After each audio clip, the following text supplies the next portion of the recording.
Hello বন্ধুরা, আমাদের রান্নাঘর চ্যানেলে আপনাদের স্বাগত জানাই।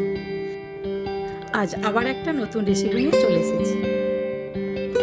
আজ বানাবো একটু অন্যরকমভাবে ডিমের কারি। এই রেসিপিটার জন্য আমি কি নিয়েছি।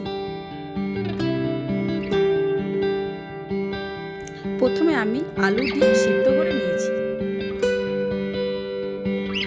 তারপর একটা পাত্রে গুঁড়ো মশলা নিয়েছি আর কিছু গোটা মশলা নিয়েছি।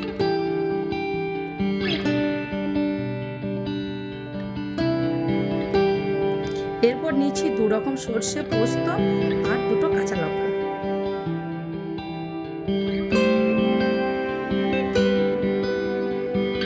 আদা রসুন কাঁচা লঙ্কা এবং টমেটো পেস্ট করে নিয়েছি।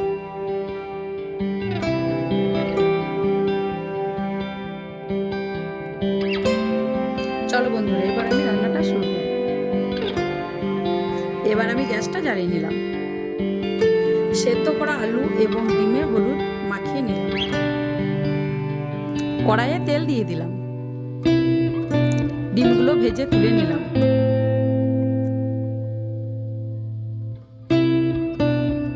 এইভাবে আলুগুলো ভেজে তুলে নেব। ওই তেলের মধ্যে গোটা গরম মশলা দিয়ে দিলাম। তারপর পেস্ট করে রাখা পেঁয়াজ, আদা, রসুন, কাঁচা লঙ্কা, টমেটো দিয়ে দিলাম।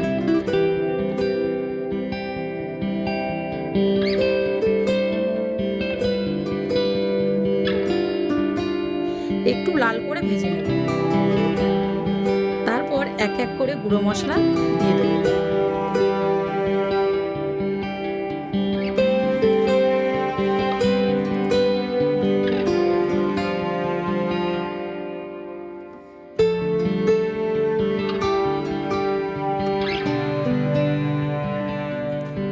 মশলাগুলো একটু জল দিয়ে ভালো করে ভেজে নেব।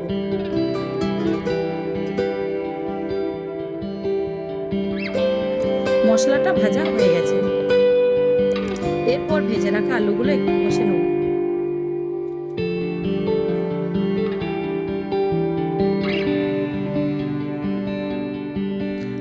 আলু মশলা কষা হয়ে গেছে, এবার জল দিয়ে ফুটিয়ে নেব। এরপর ভেজে রাখা ডিমগুলো দিয়ে দেব।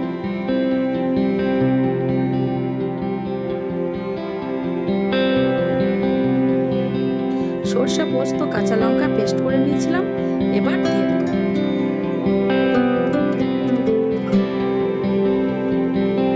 কুচো করা ধনেপাতা দিয়ে একটু নেড়ে নাড়িয়ে দেব। আমার এই রেসিপিটা যদি আপনাদের ভালো লেগে থাকে তাহলে লাইক, সাবস্ক্রাইব, শেয়ার ও কমেন্ট করতে ভুলবেন না। ধন্যবাদ।